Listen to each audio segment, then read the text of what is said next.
Hi guys, and welcome to my wrap up for August. I know I say this every single month, but what the heck, let's say it anyway. I can't believe that it's the end of August. It seems insane to me. I had a really busy month in August, but I'm really happy with everything that I got read. I read 9 books in total, and it was just as I came to film this wrap up that I realised most of them were on my Kindle. I think I only read one physical book in August, which is unlike me. But I do have 2 physical books to show you, because one of them that I read on my Kindle I now have a physical copy of. So it all makes sense.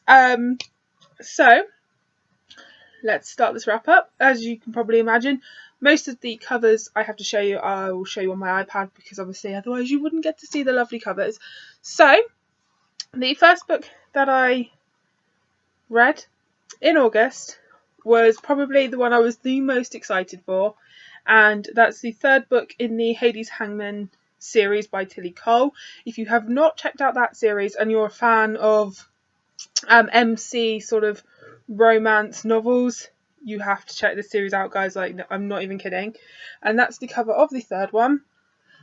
Absolutely adore this series. I can't even put into words how much I love it. I was very fortunate that I was sent an ARC because I was partaking in the blog tour.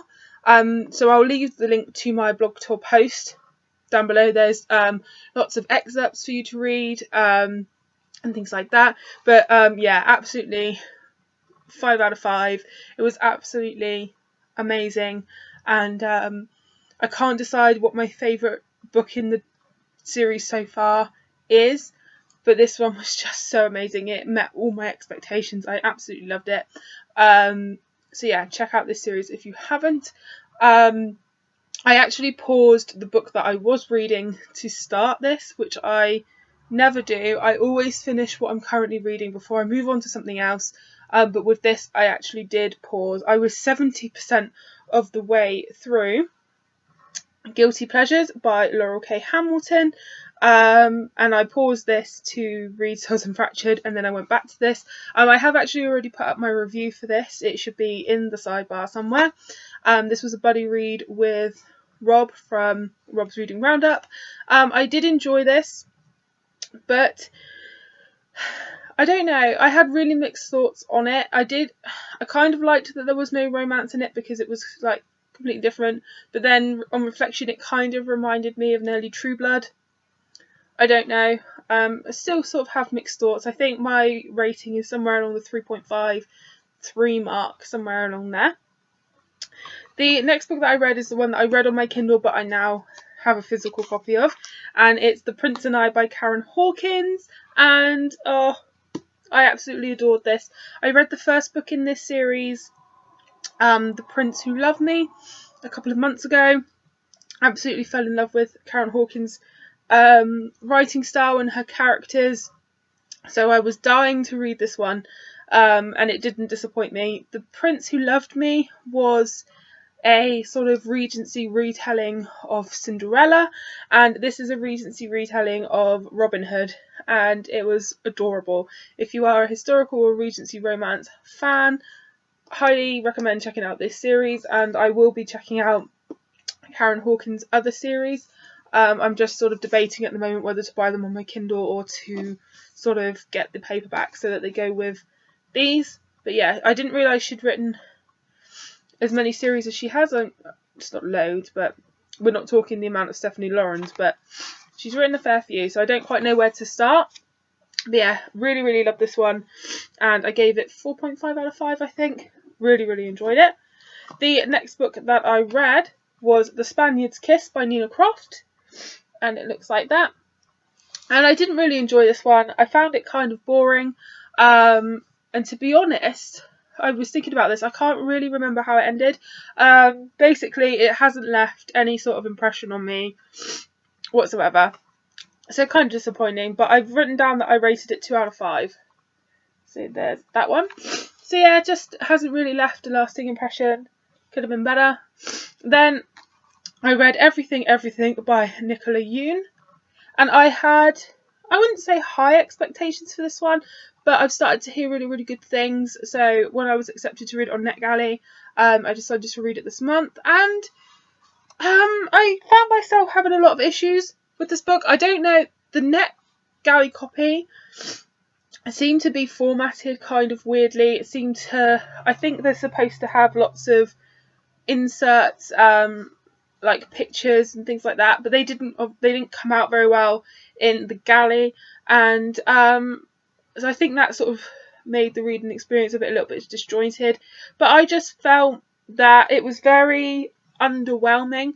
It's supposed to be, I think, a really deep and emotional novel, and it covers a really interesting topic, which is baby bubble syndrome, when you have these people that are pretty much allergic to everything. Going outside could basically kill them, so they live their lives in a clinical bubble, and that concept was really, really fascinating to me.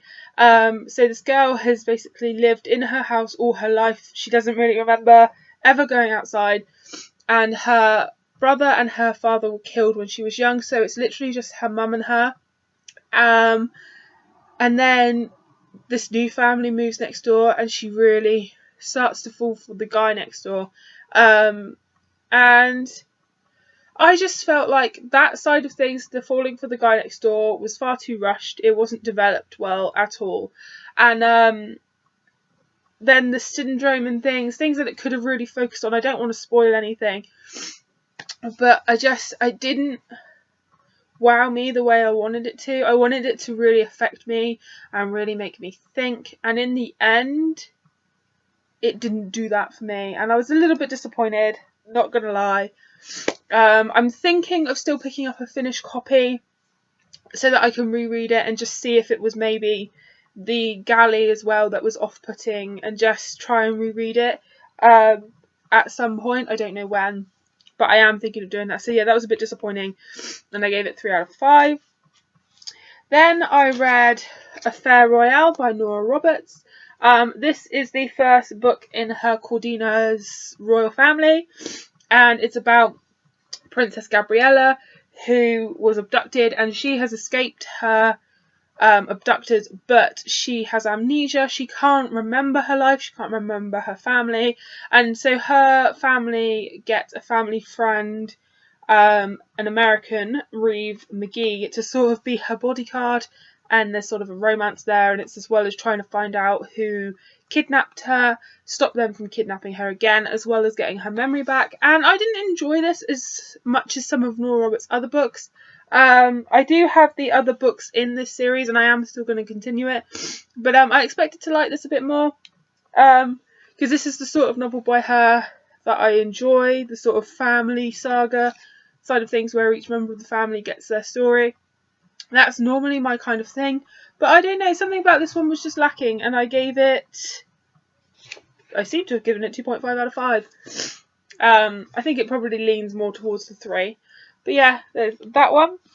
I've kind of had an on and off month. Like, I've had the amazing 5 out of 5 ones, and then I sort of had the middle of the road books, it would seem. Then the next book that I read was Dodging Temptation by Avery Flynn. This is another one that I got from NetGalley, and this was another one that was kind of disappointing. It's along the same lines of The Spaniard's Kiss. It was just, everything was kind of rushed and unbelievable, and while I do remember how this one ended, I like cheesy, don't get me wrong, I do like my cheesy romance, but this was a little bit silly, I think, and just not believable. And yeah, I just didn't feel any sort of connection between the protagonists in any way, shape or form. So yeah, I gave that one 2 out of 5.